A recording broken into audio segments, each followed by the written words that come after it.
Beginilah kondisi truk trailer asal Lampung dengan nomor polisi BE8549 ACU. Truk tanpa muatan ini melintas lokasi kejadian sekitar pukul 2 dini hari. Diduga tak hafal jalan jalur, sopir terus melajukan kendaraan ke dalam underpass yang dipenuhi air lebih dari 4 meter. Untungnya, sopir dan kernet berhasil menyelamatkan diri. Underpass pertama di luar Kita Palembang dibangun dengan anggaran lebih dari 20 miliar. Sejak awal dibangun 2015 lalu, belum pernah dibuka secara permanen. Saat kemarau atau ada biaya perawatan, underpass bisa difungsikan. Namun tak berlangsung lama kembali dipenuhi air dan sudah beberapa kali menenggelamkan kendaraan. Underpass ini merupakan jalur utama pengalih arus kendaraan besar.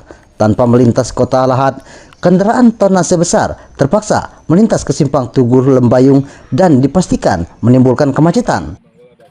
Iya, ini jalan lintas khusus truk. Oh, jadi kalau banjir ini gimana, Bu? Lewat jalan mana? Mutar ke bundaran sana, rel. Ada jalan lain, Bu, ya? Ada, cuman jadi macet lah itu. Kalau tutup ini otomatis itu macet. Jadi warga pengendara jangan lewat sini, Bu, ya? Jangan lewat sini, tapi mau kami segeralah ini diatasi biar bisa lagi lewat dari sini. Ya, kondisi sekarang dalam keadaan tergenang. Tenang lah ya. Iya, ya. Kira-kira berapa dalam, Pak?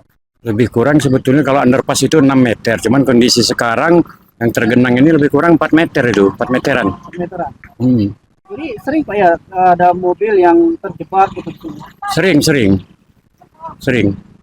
Salah satu contohnya sekarang terjadi jam 3 subuh tadi. Truk sebelah kiri saya ini dia tenggelam.